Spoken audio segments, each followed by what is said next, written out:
Good morning again, everyone. Good morning again. If we could start moving towards our seats, please. We'll begin in just a second.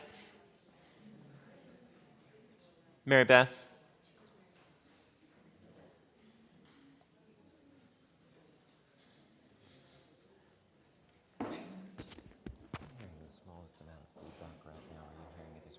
I didn't, but I'll work on it. You could just adjust down something. Yeah. The Lord be with you. Let us pray. Almighty God, we thank you for the beauty of this September morning. We thank you for the privilege of gathering together and worshiping freely this morning. We thank you for the gift of memory, but most of all for the commission to go forward, to make a difference in the world around us. Be with us as we look backwards.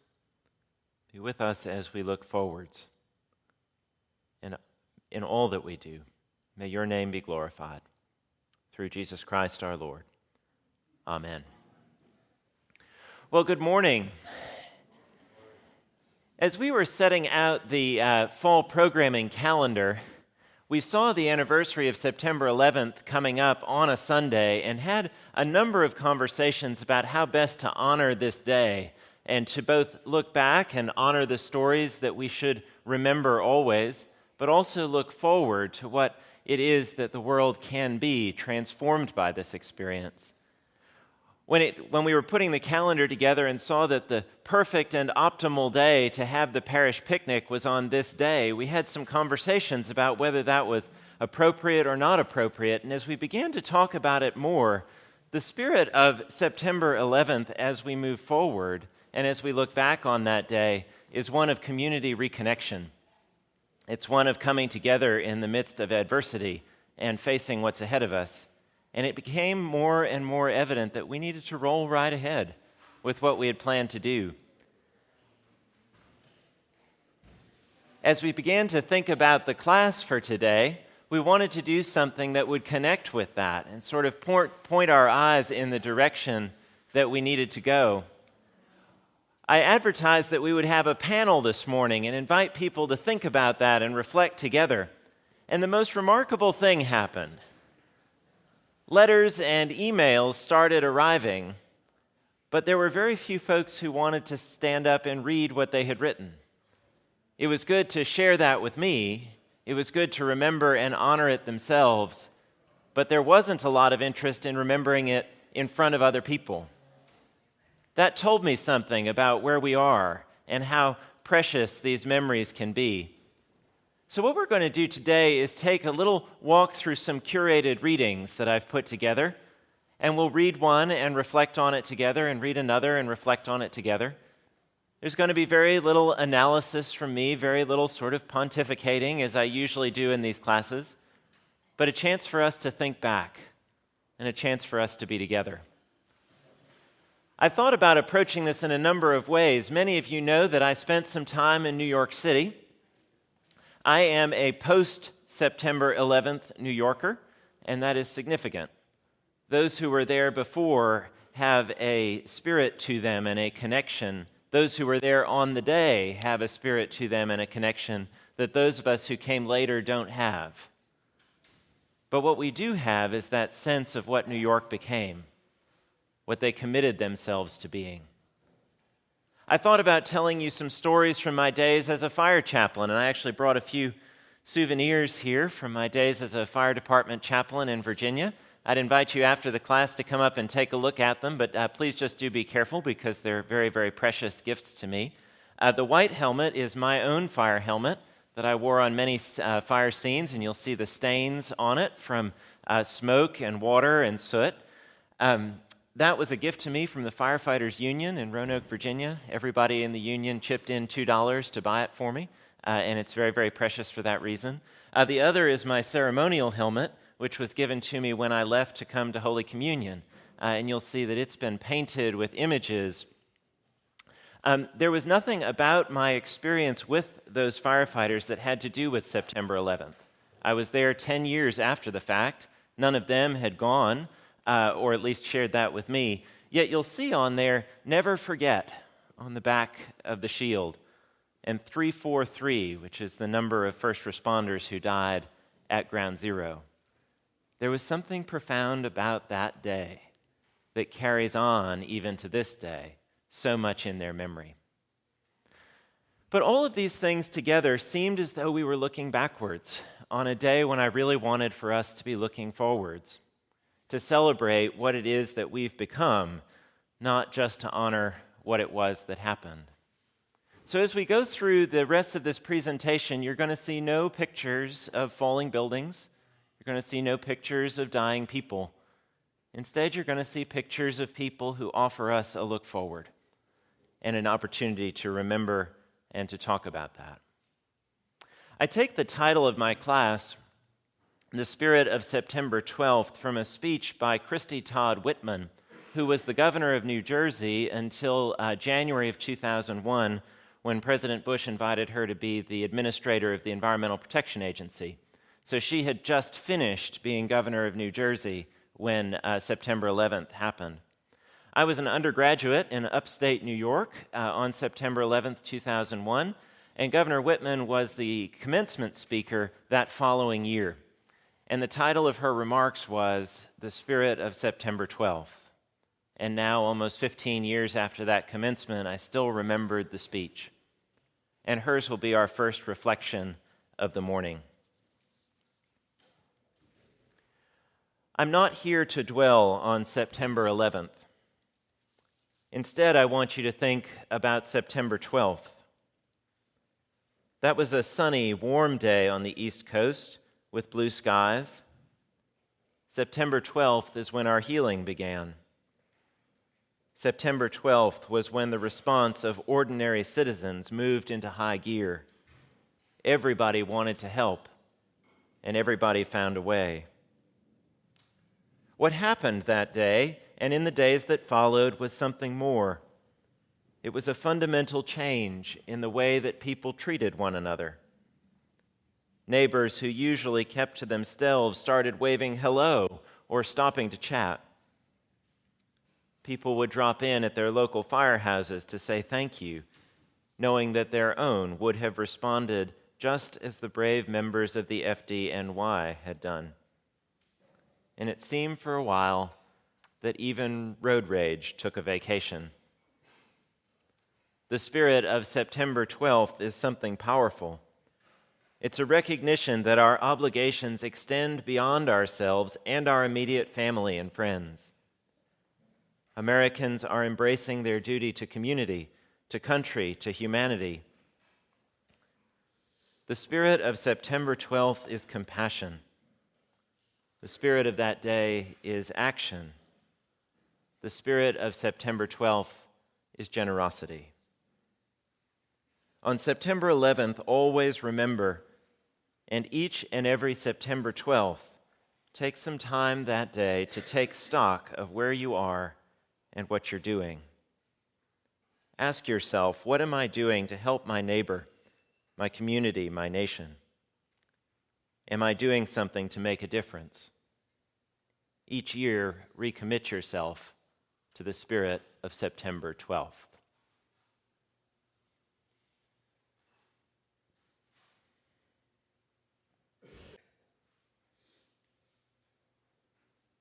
Does anyone remember or see what she's talking about, even less than a year out?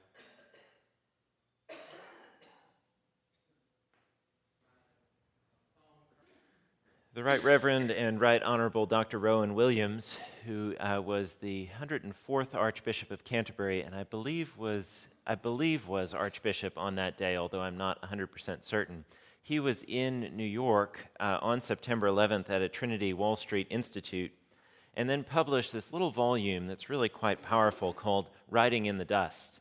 For those of you who don't know Archbishop Williams, he's one of the sort of great theological voices of the modern age. And he writes this specifically about September 12th. The day after, there was a phone call from Wales. It's helpful to know the Archbishop is Welsh. The day after, there was a phone call from Wales one of the news programs, and I faced a familiar dilemma. The caller started speaking to me in Welsh, which I understand without difficulty, but don't always find it easy to use in an unscripted and possibly rather complex discussion. I had to decide.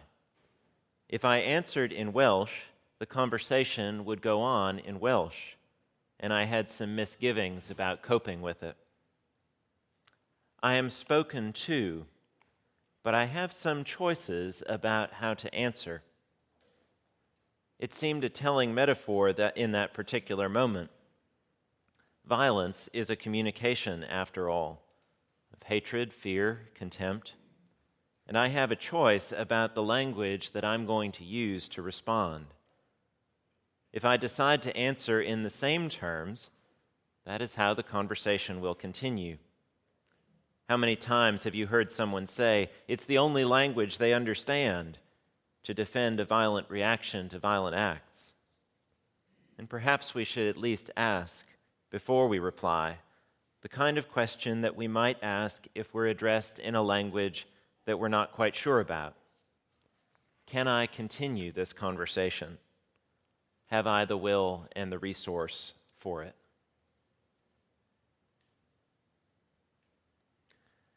In selecting this reading, I thought that Dr. Williams's offering was really insightful, and I liked his metaphor a lot about how do we communicate back and forth in different languages and in different ways.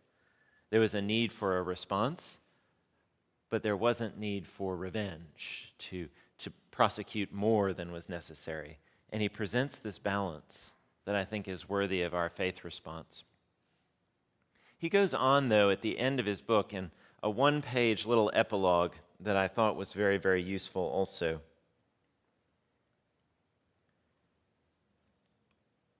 I called my reflection writing in the dust for many reasons.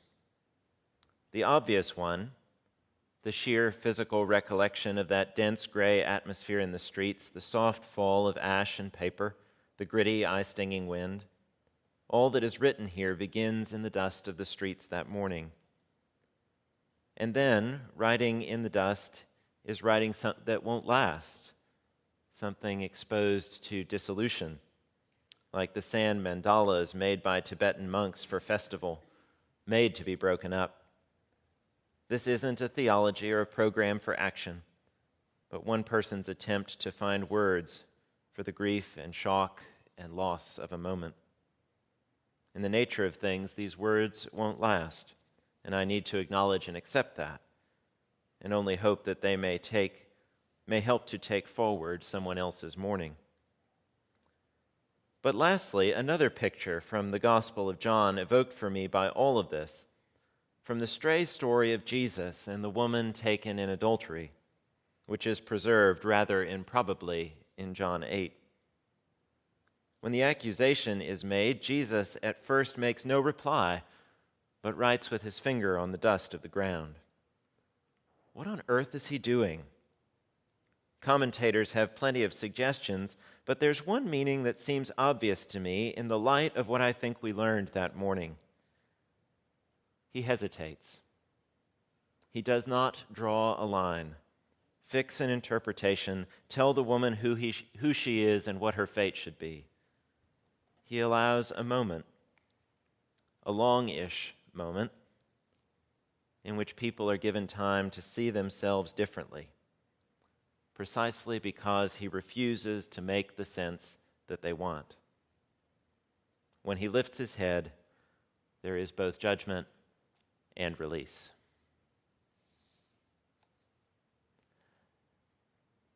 How did we move as a country and as individuals from the horror and anger and retribution of the day to a more considered position?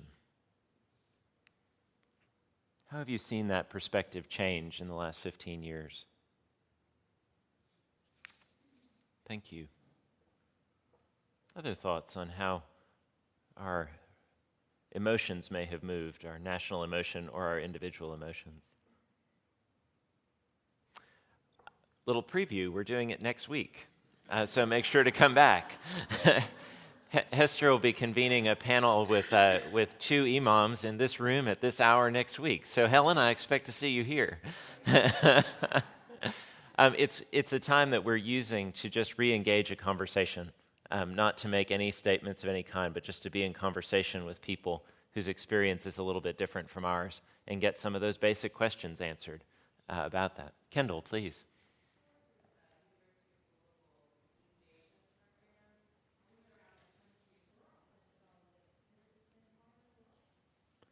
I was thinking much the same thing. Would any of our teenagers like to offer a comment? You can buy a moment, but probably not avoid it for the whole time. You're buying your moment, I can tell.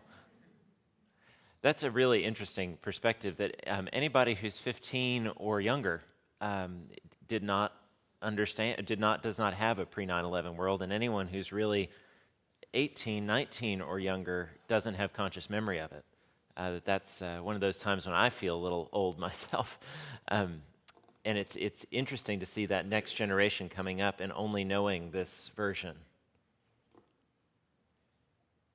I'm going to start turning the crystal just a little bit in that eyes forward direction. The next reflection that I'm going to offer is a little bit longer, but I didn't want to cut it because I think it works very, very well. This is George Lord Carey, who is the 103rd Archbishop of Canterbury, Rowan Williams' predecessor. And he came to Trinity Church, Wall Street, on the first anniversary of September 11th. Now, for those of you who are not familiar, Trinity Church, Wall Street is the church downtown at the site. And the rector of that church at the time was the Reverend Dr. Dan Matthews, who started his career at Church of the Holy Communion. So we have this lovely connection, and many people still remember Dr. Matthews before he was Dr. Matthews being here at Holy Communion. So that's a special connection for us. But Lord Carey came over with a bell from the Lord Mayor of London to present to Trinity Wall Street called the Bell of Hope. And he gave a sermon that day, and this is the middle section of the sermon. An anniversary need not, should not, be a time only to remember and to honor those who've gone before us, important though such commitments are. It offers us an opportunity to look to the future, to take new bearings, and to see the kind of tenacious hope for the future about which the passage from Lamentations speaks so powerfully. We too can say with that book, which was written in a time of national calamity and distress, that the steadfast love of the Lord never ceases. His mercies never come to an end. That is the basis of Christian hope. Not a bland optimism, but rather a hope that flows from faith. It is fitting, then, that the Lord Mayor has christened the Bell of Hope. It's a good name. But how should that hope, that sense of aspiration and possibility, now be expressed in the face of all that confronts the human family? Reflecting on that question, and on what more this bell might symbolize, I was reminded of those extraordinary, resonant lines of the great 17th century poet and priest John Donne, who was coincidentally Dean of St. Paul's Cathedral in London. Words that powerfully draw on the image of a tolling church bell.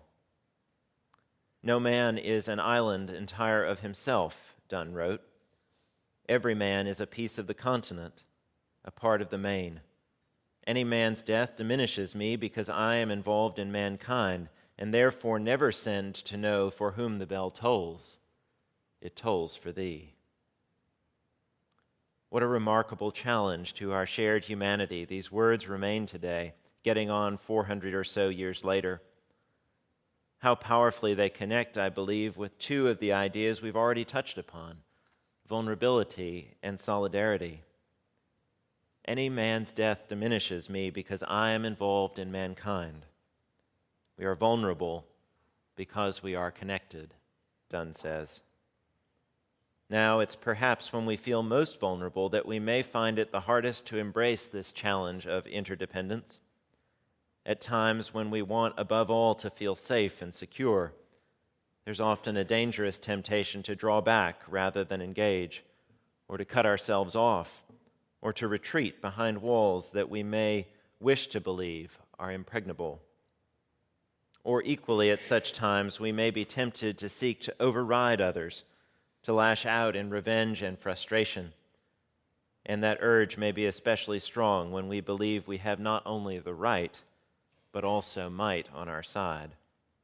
When we not only have the motive, but we also have the means. But surely, the true test of greatness for peoples and nations must be that they are motivated by what should be done and not by what could be done. It was that distinction between should and could that I liked so much. Again, he's not ruling out self-protection and safety, but he is ruling out radical otherizing, to say, you are different from me. I have no need of you, as the Bible says. He's talking about interdependence, particularly when we feel vulnerable, particularly when that's hard. And I think so much of our faith is wrapped up in those moments when it's particularly hard. Does that resonate for anybody? I was not in New York at that point, but the clergy who were on the staff of our national headquarters all went down to serve in one of the chaplaincy stations down there, figuring that there was something they could do, not unlike the doctors and off-duty paramedics. And there's something about going towards rather than back from that I think is an image of that day, that people who could have very well just carried on with their business, headed for Westchester, just kept going, chose instead to go in the other direction. I think that's one of those legacies that we really remember from that day as well. Yeah. Thank you for sharing that. For those who couldn't hear, what Robert shared is that he still has a lot of core anger around what happened that day. And it's been impressive to me, the emotion that I'm seeing in eyes as I look around this room, because y'all can't see each other, but I can see you, and how much of that day is still so real for us a decade and a half later. And I think this is a good pause and a good remember, because the more we name that, the more we own it. To name something is to have power over it. And when we claim that anger and say that's what it is, we can figure out how to work with it. In a situation we'd never faced anything like it before, somebody has to make a decision, and that wasn't the people in the room. Thank you very, very much for sharing that. I wanted to make sure that I had at least one Muslim voice among the conversation today, and I didn't know what source I wanted to use, and I didn't have it, but I knew it was important. And I was driving in this week, and I usually listen to NPR on my ride in, and Morning Edition had an interview with this gentleman, Zahid Bukhari from Georgetown University. Some of you may have heard this interview.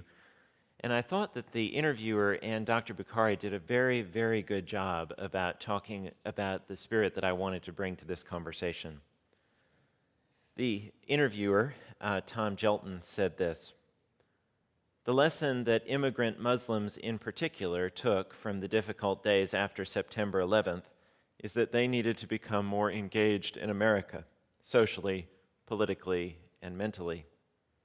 And then Dr. Bukhari's response is this: "Before September 11th, Muslims were, the majority of them, they were living here physically. Mentally and spiritually, they were living back home. God will not ask them at the day of judgment what they have done in Karachi or Lahore or Istanbul. God will ask me what I have done in Frederick," his hometown, "with my family, with my neighbors. Was I a symbol for goodness or a symbol of badness?"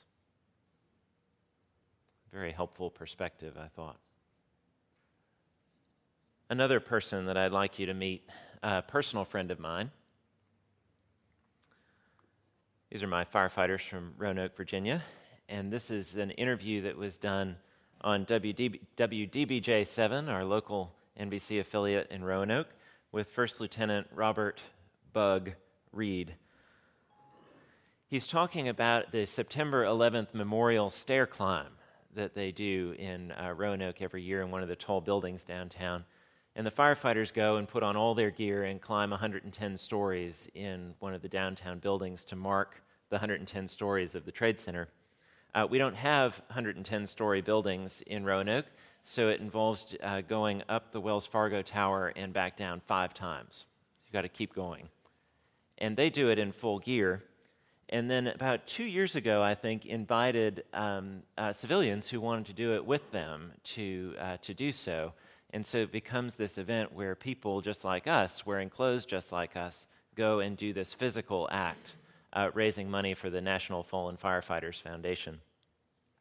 So he was interviewed, and these were his comments abridged. The stair climb is symbolic. It's symbolic of firefighters and first responders that went into the towers. We are completing the climb that most of them were not able to.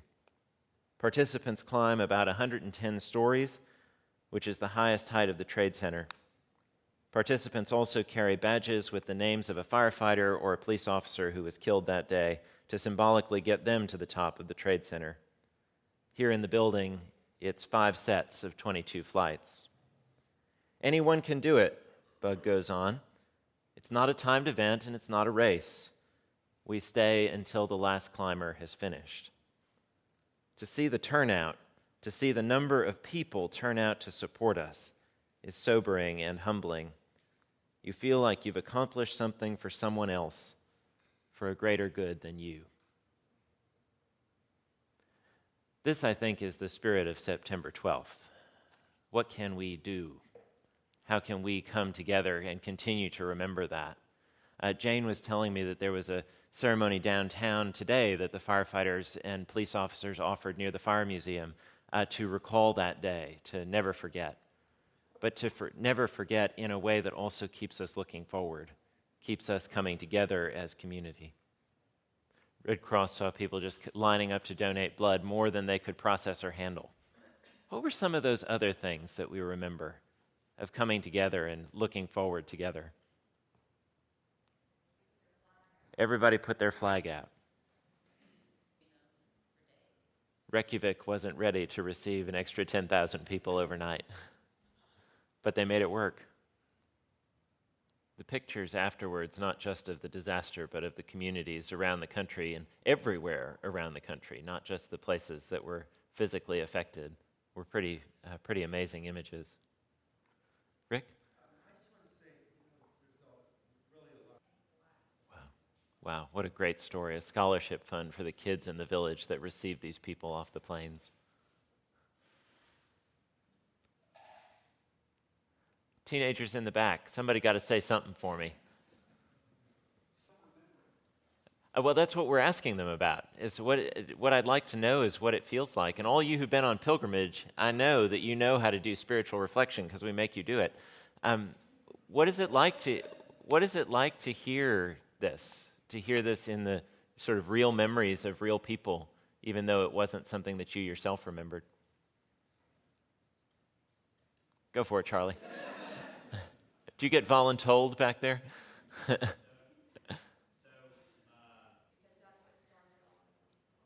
Thank you. And I hope that next week's forum, as we continue that conversation, will help us to understand and have information that will enable us to make the best possible decisions in our daily lives. I wanted to finish in a place that was, I suspect will be a little bit unexpected, but if you'll stick with me, so much of this we talk about was an attack against a way of life and an economy, a certain economy and such. And there was a passage of American literature that I thought was very, very appropriate to what happened on September 12th. And so if you'll bear with me for a moment, another friend. It was 1:15 dawn, all the Who's still abed, all the Who's still a snooze while he packed up his sled. He packed it up with their presents, the ribbons, the wrappings, the tags and the tinsel, the trimmings, the trappings. 3,000 feet up the side of Mount Crumpet, he rode with his load to the tip-top to dump it. Pooh-pooh to the Who's, he was grinchishly humming. They're finding out now that no Christmas is coming. They're just waking up. I know just what they'll do.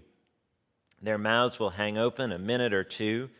Then the Who's down in Whoville will all cry, boo-hoo. That's a noise, grinned the Grinch, that I simply must hear. So he paused, and the Grinch put a hand to his ear. And he did hear a song rising over the snow.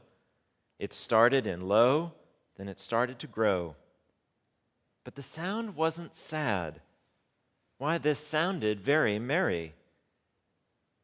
Why, this sound sounded merry. It couldn't be so, but it was merry, very.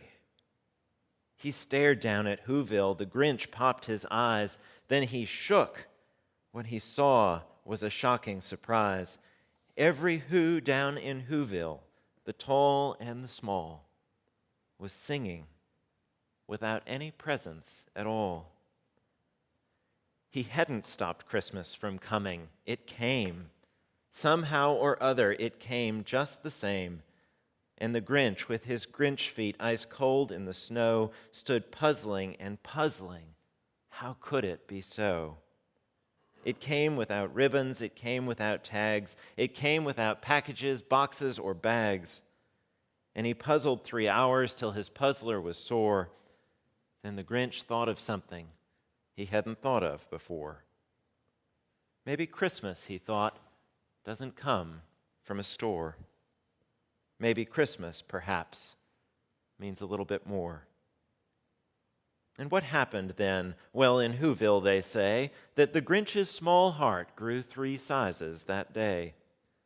And the minute his heart didn't feel quite so tight, he whizzed with his load through the bright morning light. And he brought back the toys and the food for the feast.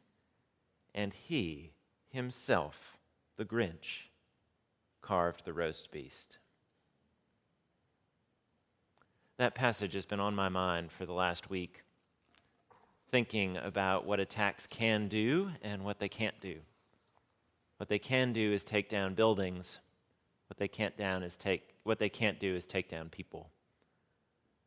And if we hold on to that little kernel of hope, that even in the darkest of dark memories, we can stick together and we can face whatever it is together, and we can be stronger because of it, I think we'll hold on to the spirit of September 12th.